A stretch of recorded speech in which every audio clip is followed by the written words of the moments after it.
The same week my business mentor of 20 years announced her retirement, I discovered she had secretly registered a competing consulting firm 3 months earlier and was already poaching our biggest clients with confidential information she still had access to. My name is Persimmon Achterberg, and before this happened, I believed I understood the people I trusted and the life I had built. My mentor Farrah told the whole office she was retiring on a Tuesday morning in late spring, and at first the news landed exactly the way those announcements usually do in a firm like ours. There was applause, a few forced smiles, a little polite teasing about how she was finally going to stop pretending she liked our carpeted conference rooms more than her own couch. And then the room settled into that strangely hollow silence that comes after you realize someone who has always seemed permanent has decided to step away. I remember looking at her while she stood in front of the glass wall in the main conference room, one hand resting lightly on the back of a chair, the other holding a folder she barely used because she knew the speech by heart. Farrah had been in our consulting firm for almost 20 years.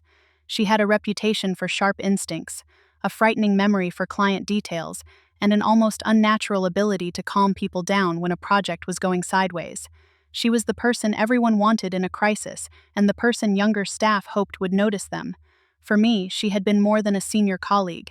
She had been the one who first told me I had a real future in this business. My name is Persimmon Achterberg, and if you had asked me that morning what I thought of Farrah, I would have said she was the reason I had stayed at the firm through the long months when I doubted myself, when I was too inexperienced to know whether I was a bad employee or just a normal one learning a hard job. She had corrected me without humiliating me. She had stayed late with me when I was preparing presentations for clients who liked impossible amounts of detail. She had once driven across town in a thunderstorm to sit in on a meeting I was terrified to lead by myself. She had talked me through my first real loss of confidence after a project I managed got reassigned. She had even shown up at my apartment once with takeout after I had accidentally worked through dinner for 3 nights in a row and forgotten to buy groceries. So when she said she was retiring, I felt what everybody else felt and something more personal layered underneath it. It was a mix of sadness and gratitude and the selfish, childish fear that the person who had made the working world feel survivable for me was now going to disappear into some sunlit life I would never get to understand. Her announcement itself sounded warm and sincere. She thanked the partners, thanked the support staff, thanked the clients, and said she was looking forward to spending more time with her husband, tending the garden she kept talking about, and finally taking the trips she had postponed for years because our firm was always in the middle of a quarter, a proposal, or a crisis. Everyone laughed at that because it was true. Farrah had always been available, always reachable, always one step ahead of whatever chaos the rest of us were still trying to name. There was a little reception after the meeting, and I stood near the pastry table with a paper cup of coffee that had gone lukewarm while people took turns hugging her and making jokes about how she was abandoning us. She smiled through all of it. She even looked emotional when a junior analyst thanked her for helping him through his first client presentation. Nothing about her face or her voice suggested a woman about to do something ugly. That was the hardest part later, once everything started to unravel. She looked so genuine. The first call came 2 days later. It was from the director of one of our biggest nonprofit clients, a woman named Lydia, who had worked with us for 4 years and usually communicated in crisp, efficient emails. Her voice on the phone sounded confused more than angry. She asked me whether Farrah had really left the firm. I said yes, she had announced her retirement. Lydia hesitated, then said she had just received an email from Farrah's personal address, saying she was launching an independent consulting practice and would love to continue supporting the organization directly. The email referenced specific campaign goals, a recent board transition, and the fact that Lydia had mentioned wanting a more strategic planning session before the fall funding cycle. Lydia said the message even included a line about their last meeting together, which made it sound as though Farrah had been thinking about the client relationship in a very specific and intimate way. That bothered me immediately, though I still told myself it could be innocent. Farrah had always been good at keeping in touch with clients. Maybe she had simply sent a note to a few people she cared about as she wrapped things up. Maybe the email had been more cheerful than it should have been, but not necessarily malicious. People retired and then consulted all the time. I told Lydia I would look into it and asked her to forward the message. Then another client called. Then another. By Friday morning, I had heard from 5 of our largest accounts. 3 had received nearly identical emails announcing that Farrah was now available independently and could continue working with them without the overhead of the firm. 2 said the message had been more customized, but all of them contained enough specific references to feel uncomfortable. 1 included a mention of a contract renewal date that should have been internal. Another referenced a family event a client had mentioned in passing during a meeting 2 months earlier. Another named a pain point in their organization that Farrah had discussed only in one private strategy session. The pattern was too neat to ignore, and it made my stomach turn. What had sounded like a bittersweet departure at the staff meeting suddenly looked less like retirement and more like a coordinated exit. But I still did not want to believe that Farrah had done it on purpose. There are many ways to be thoughtless without being criminal. There are also many ways to make people feel chosen by you without actually valuing them. I had seen enough business behavior to know that vanity, bad timing, and opportunism could mimic intent. I needed proof before I could accuse someone I had trusted for 6 years of deliberately stripping our firm of clients on the way out. So I started documenting everything. I created a timeline of each call, each forwarded email, each client contact. I noted who had received what, when they received it, and which details had been included. I checked whether any of the clients had already known about Farrah's retirement before her public announcement. None of them had. They all described the same sequence: the retirement message, then within a day or two, the note from Farrah about her new independent practice. I brought the issue to our managing partner, a man who liked to sound calm in public and agitated in private. He listened, frowned, and told me not to jump to conclusions. He said Farrah had earned the right to pursue consulting if she wanted to.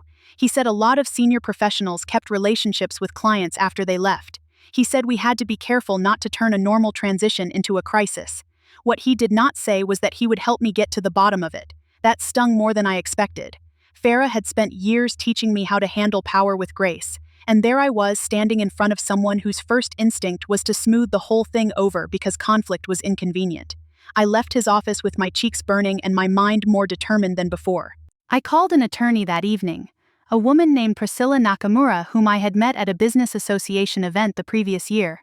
She had a reputation for being meticulous and difficult to bluff, which was exactly what I needed.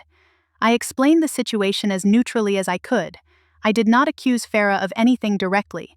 I simply said I had a cluster of client complaints, a suspicious timing issue, and a concern that confidential information may have been used inappropriately. Priscilla did not react with drama. She asked precise questions. How many clients? What kind of information had been referenced? Had Farrah had access to the accounts in question? Had she signed any non-compete or confidentiality agreements? Had there been signs of trouble before the retirement announcement? Her questions were so focused that I started to feel, for the first time, like this was not just my upset imagination trying to make a story out of coincidence. After 20 minutes, Priscilla told me to preserve everything and not contact Farrah until we had a clearer picture. She recommended a forensic accountant named Cornelius Achterberg to examine the timing and business formation records. If Farrah had truly set up shop independently and had begun preparing client outreach before announcing her retirement, there would be traces of that. Registrations, domain purchases, billing infrastructure, operating accounts, maybe draft materials or email setup patterns. If the story had been spontaneous, the evidence should look one way. If it had been planned, it would look very different. The next morning I met Cornelius in a conference room that smelled faintly of whiteboard marker and old coffee. He was compact, calm, and direct, with the sort of careful stillness that makes people in legal and financial work seem almost unshakable. He did not waste time sympathizing or sounding impressed. He asked to see the client emails, the retirement announcement, and any internal records I could legally provide. What I liked about him immediately was that he did not speak as if the answer had already been decided. He started by mapping the public story against the digital trail. Farrah's retirement announcement had gone out on Tuesday morning. Yet when Cornelius searched the state registration records, he found that a consulting entity under her name had been filed 3 months earlier. Not recently. Not after the announcement. 3 months earlier. A website domain with a version of her name had also been registered during that same period, and the hosting account had been active long before anyone at our firm knew she was leaving. That alone would have been enough to make my hands shake, but Cornelius kept going. He found a business email system already set up and tested in advance. He found invoice templates created before her retirement. He found a set of client-facing introductory materials with her new company branding, all saved in a folder dated weeks before her announcement. The language in those materials was not generic either. Each one was tailored to a specific account type. One focused on nonprofit strategy, another on client retention for growing service firms, another on leadership transitions. Each included subtle references to challenges those clients had actually discussed in meetings with our firm. Then Cornelius uncovered the most damning piece of all. He located a batch of draft outreach emails, all personalized, addressed to our top 15 clients by name, and all written as if the retirement announcement had already happened. The drafts were not rough notes, they were polished, they contained warm language, selective memory, and carefully chosen reminders of Farrah's role in each account's progress. In effect, she had prepared a playbook for extracting the relationships she had spent years helping build, and she had done it while still employed at our firm. I remember sitting there reading the printed pages he handed me, feeling as though the room had suddenly lost oxygen. Every line felt like a betrayal disguised as professionalism. She wrote to clients about loyalty, continuity, trust, and shared history, but the real message underneath was simple. Follow me, bring your business with you. Forget the firm that paid your invoices, supported your staff, and gave me the platform to meet you in the first place. Cornelius did not tell me what to feel. He just gave me the timeline and let it speak for itself. I thought about all the evenings Farrah had stayed late with me. I thought about the way she used to tell me that trust in business was built on consistency, not charisma. I thought about how often she had warned me not to confuse personal warmth with loyalty from a client, and not to assume a friendly lunch meant a stable relationship. She had been teaching me business survival the entire time, but now those same lessons seemed to point back at her. She had not been careless, she had been strategic. Priscilla then brought in a private investigator named Marisol Vance, partly because she wanted an independent check on the client outreach, and partly because she knew the question had shifted from when Farrah planned this to how she executed it. If she had used confidential information to tailor her emails, then the issue was no longer just competition. It was misuse of proprietary client data. Marisol called me from a number I almost did not answer, because by then I was exhausted from seeing my phone light up with new uncertainty.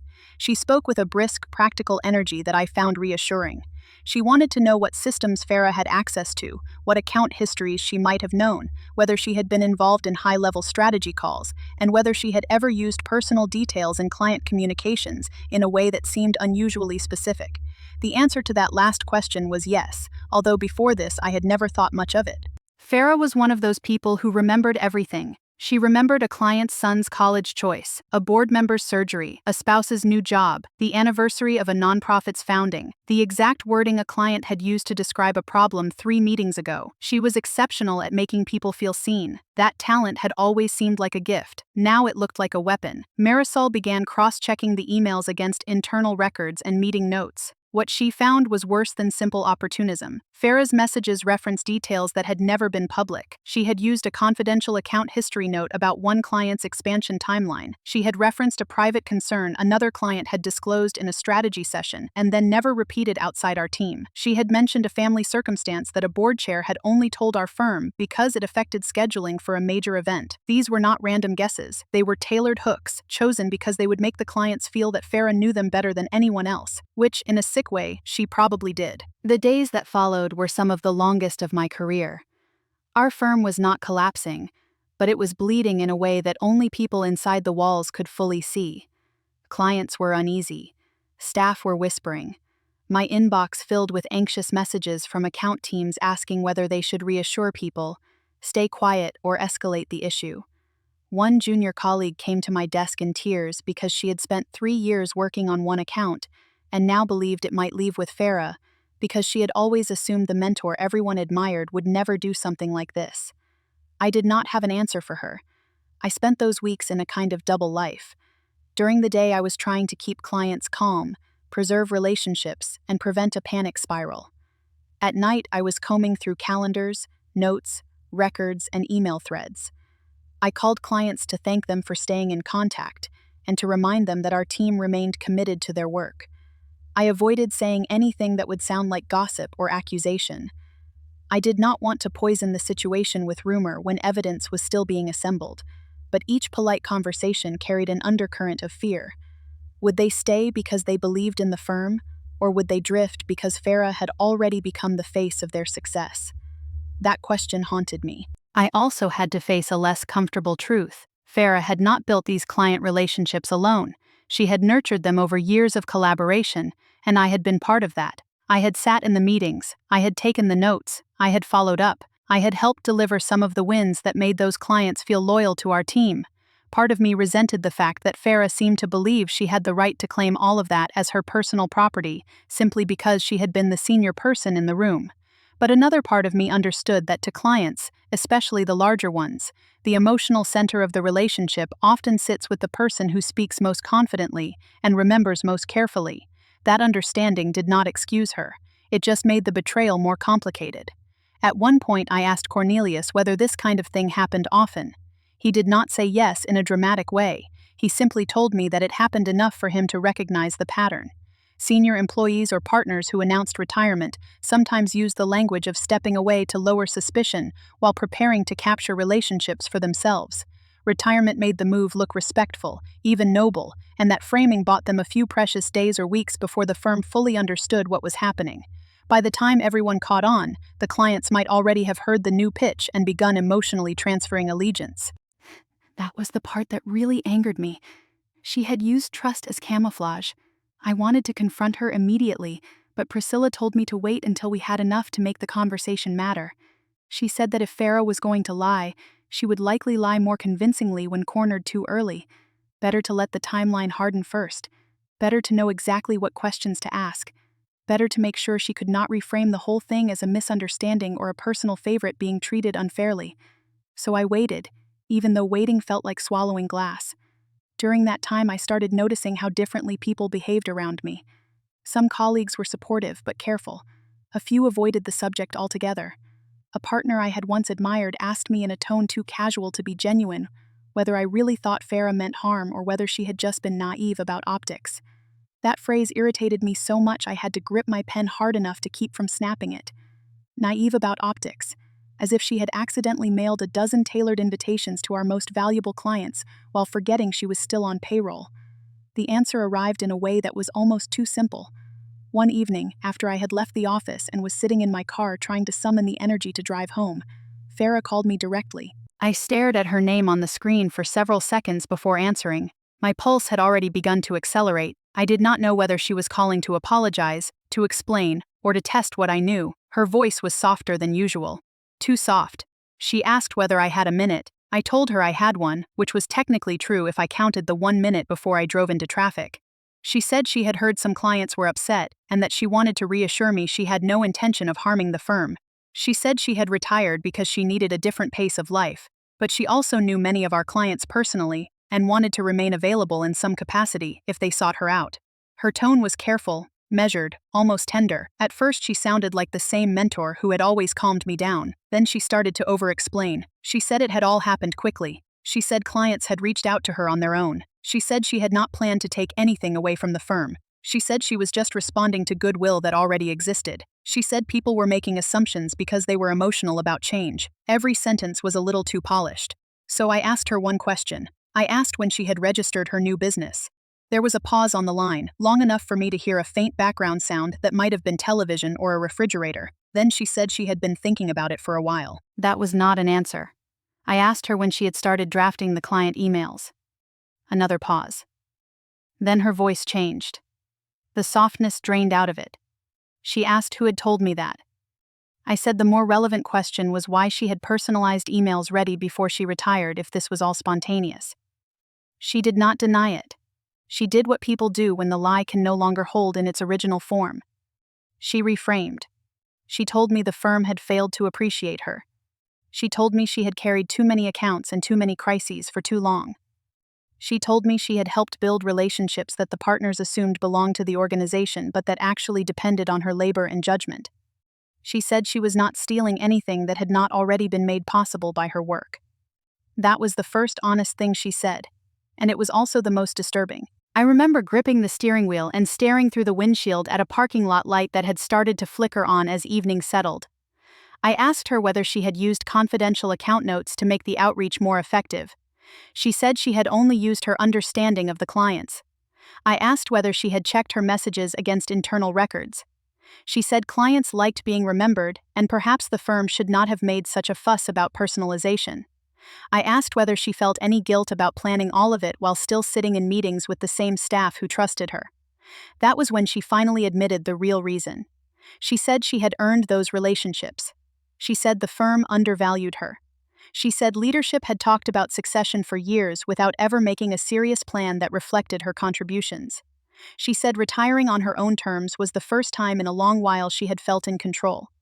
Then, because she apparently wanted me to understand her fully, she said that if the firm had treated her fairly, she never would have had to do this in such a forceful way. I did not yell. I wish I could say I did, because anger would have felt cleaner than the numbness I actually experienced. Instead, I went very quiet, and that scared her more than anger would have. I told her that what she had done was not a graceful departure. It was a calculated attempt to convert shared work into personal property by using information she had no right to use for a competing business. I told her that every client she had tried to lure had been contacted because of what she knew from inside our firm, not because they had independently discovered her new venture. I told her that the more she tried to explain herself, the more she confirmed she knew exactly how wrong it was. She did not respond to that. She just told me I had become very loyal to the institution. That line stayed with me. Loyal to the institution, as though loyalty were some naive form of servitude and not, in this case, a basic boundary around trust, labor, and confidentiality. After the call, I sent everything to Priscilla and Cornelius. The legal response became immediate and formal. Priscilla filed claims centered on breach of fiduciary duty, misuse of confidential client information, interference with business relationships, and related competitive harm. I had to give statements. Cornelius documented the financial losses and the timeline of Farrah's business formation. Marisol compiled the communications and matched the client references to internal materials and meeting notes. Every piece of the case made the same argument from a different angle. Farrah had not merely decided to consult independently after retirement. She had quietly prepared a competing business while still serving inside hours, then used privileged knowledge to pull the firm's best accounts toward herself. Once the legal machinery started moving, Farrah's tone changed again. She stopped acting wounded and started acting offended. She claimed the firm was retaliating against her for leaving. She claimed clients were free to choose their advisor. She claimed the outreach materials were normal marketing. She claimed she had done nothing that other departing executives do not sometimes do in more muted form. But by then, she was trapped by the very thing she had counted on. The retirement frame had hidden her preparation for just long enough to let the evidence accumulate. The settlement discussions were ugly. No one pretended otherwise.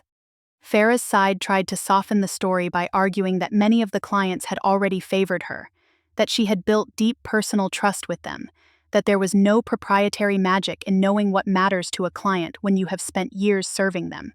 Priscilla countered with the documented timeline, the pre-announcement business registration, the draft outreach emails, the confidential references, and the evidence that the clients had been contacted with internal information they should never have received from a former employee still bound by duty to her firm. What helped us most was not a dramatic single smoking gun, but the accumulation of careful proof, the registration date, the draft emails, the domain purchase, the internal references, the client confusion, the fact that she had not just sent a generic "I'm available" note, but had instead crafted a campaign specifically designed to peel off the firm's most valuable accounts before anyone could process the implications of her retirement. That week, I learned something else about myself. I had always thought of loyalty as a quality that made me dependable, but maybe too trusting. I assumed my tendency to believe in the best of people was a weakness I would have to manage carefully if I wanted to succeed in a competitive field. But the truth was more specific. Loyalty is not the same thing as blindness. It does not require denying evidence in order to preserve a relationship. It is possible to care about someone and still acknowledge when they have crossed a line so serious that care can no longer shield them. For a while I felt ashamed that I had not seen it earlier. Farrah had been my mentor. I had trusted her with my growth, my doubts, and some of the most difficult early moments of my career. I had told myself that someone who invested that much in me would never be capable of treating me or the firm this way. But betrayal often works precisely because it grows inside a relationship that gave it access. The most damaging people are not always the strangers who announce themselves as dangerous. Sometimes they are the ones who know your calendar, your pressure points, your habits, and your trust patterns. Marisol's final report made that painfully clear. She showed how Farrah's outreach was calibrated not just to the client account, but to the emotional geometry of each relationship. She knew who disliked corporate language and preferred warmth. She knew which clients cared more about speed than process. She knew which ones felt overlooked by the broader organization and might be flattered by being called personally. Her messages did not simply offer a new service. They positioned her as the one person who truly understood them. And because she had understood them, the temptation to follow her was real. That was perhaps the most infuriating part. She had not hacked anyone. She had not forged signatures or stolen files in an obvious way. She had done something subtler. She had turned memory and access into leverage. She had used the intimacy of mentorship to create a business advantage that belonged to her, only because our firm had given her the platform to know those people in the first place. In the middle of all this, I had one conversation that I still think about. It was with Lydia, the nonprofit director who had first alerted me that something was off. She called to say she had chosen to remain with our firm after reviewing the situation and talking with her board. She admitted she had felt tempted to follow Farrah because the email had been so personal and because Farrah had always been responsive when others were not. But once she realized the timing and the references came from confidential material, the trust changed shape. She said it was one thing to choose a consultant because you liked their style, and another to realize they had used inside access to make you feel chosen. That sentence stayed with me too. Chosen. That is what Farrah had been selling.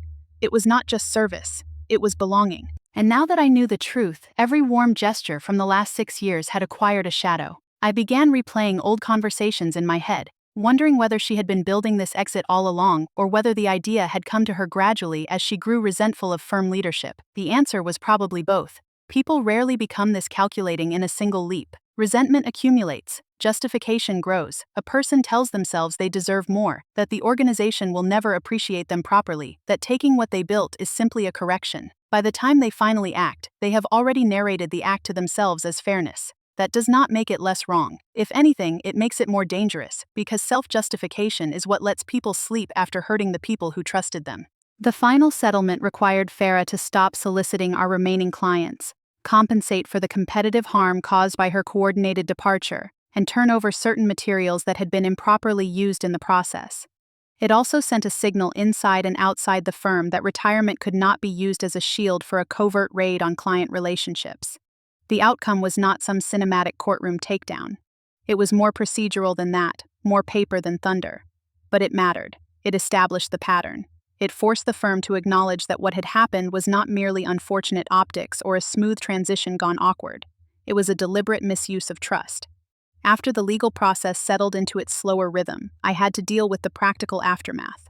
Some clients did leave. A few had already become emotionally attached to Farrah, and the idea of staying with the firm felt to them like choosing bureaucracy over familiarity. I could not blame them entirely. Relationships in consulting are personal. People buy confidence as much as expertise. When someone they relied on says they are moving, some will move too. But others stayed. A surprising number, actually. They stayed because they respected how the firm handled the situation once it became clear what had happened. They stayed because they valued the broader team, not just the one person who had made the first connection. They stayed because they were uneasy about the way Farrah had gone about it and did not like feeling manipulated. And some stayed because in the end, they had more trust in a company willing to confront the truth than in a consultant willing to exploit private knowledge to build her own brand. That was the part that gave me some hope. I spent months rebuilding trust with those clients and with myself. In some ways, I had to relearn how to read people professionally. I became more careful about access. I pushed for clearer exit procedures and stricter handling of confidential account histories. I made sure younger staff understood that mentorship is valuable but should never be mistaken for ownership. I also tried not to become cynical, because cynicism would have meant letting Farrah take more from me than she already had. There were moments when I wanted to hate her completely. Then there were moments when I remembered the years when she had genuinely helped me, and that made the hatred feel messy and incomplete. I think that is one of the ugliest truths about betrayal by someone close to you. It doesn't erase the real good they once did. It simply proves that good deeds and bad intentions can live in the same person at the same time, and that the existence of one does not protect you from the other. Eventually, I heard through legal channels that Farrah had gone mostly quiet. Her new practice survived in a smaller form than she had likely imagined, and she had to operate without the broad support and shared credibility the firm had once provided. Some of the clients she had tried hardest to take decided the whole thing had left a bad taste. A few moved to competitors unrelated to either of us. That too is part of business. Not every damaged relationship can be repaired, and not every stolen opportunity can be cleanly reclaimed. Still, The fact that she did not get to walk away unscathed mattered. I wish I could say I got a perfect ending. I did not. What I got was a hard-earned one. We kept the firm intact. We preserved enough of the core client base to recover. We tightened procedures. We learned to ask better questions when a senior person starts talking about retirement with unusual urgency and a lot of sentimental language. And I learned that someone can be your mentor and your betrayer in the same lifetime, sometimes in the same conversation, and that the only way to survive that reality is to stop romanticizing trust as if it were a guarantee. Months later, when the dust had mostly settled, I was at my desk working through a client strategy memo, and I found myself thinking about the retirement reception, about the applause, about the cupcakes nobody really ate, about Farrah standing near the glass wall, smiling as if she were leaving on loving terms. I wondered whether even then she already had the client emails prepared somewhere in her drafts folder. I wondered whether she had looked around that room and felt affection, guilt, triumph, or some combination so complicated that she could barely name it herself. I do not know. What I do know is that I no longer interpret polished exits as proof of good character. If someone tells me they are leaving for a peaceful reason, I still listen. But now I also watch the timeline. I pay attention to what was prepared before the announcement and what only appeared after. I look for the gap between the story someone tells and the infrastructure they quietly built underneath it. Because that gap is where the real truth usually lives. And if you are wondering what I would have done before all this, I would have assumed the best, just like everyone else did. I would have believed the retirement was bittersweet and the new consulting practice was a natural next step. I would have trusted the person I thought I knew. Now I know better. Some betrayals do not arrive like explosions. They arrive like calendars, drafts, registrations, and carefully worded emails sent the same week someone says goodbye. They arrive wearing gratitude on their face. They arrive with the exact vocabulary of mentorship and trust. And by the time you realize what they are, they have already turned your confidence into their launch plan. I still think about Farrah sometimes, not with the same affection I once had, but with a kind of sober clarity that feels more useful than anger. She taught me a great deal about business, even if not in the way she intended. She taught me that competence and character are not the same thing. She taught me that gratitude can coexist with vigilance. She taught me that the people who help you grow can also be the ones most tempted to harvest that growth for themselves. Most of all, she taught me that when a retirement announcement arrives a little too perfectly timed, with clients suddenly receiving warm, familiar outreach from a departing mentor who somehow already knows too much, the first question should not be whether it feels rude to suspect something. The first question should be what the timeline says. Because the timeline is rarely sentimental. It does not care how much you wanted to believe in the person. It does not soften facts to protect old loyalty. It just sits there, clean and unembarrassed, showing you exactly when the new business was formed, exactly when the emails were drafted, exactly when the confidential details were used, and exactly how long the betrayal was in motion before anyone had the courage to call it what it was. That was the lesson I paid for. And now, every time a colleague starts talking about leaving in a way that sounds unusually polished, I remember the same thing. Trust the timeline first.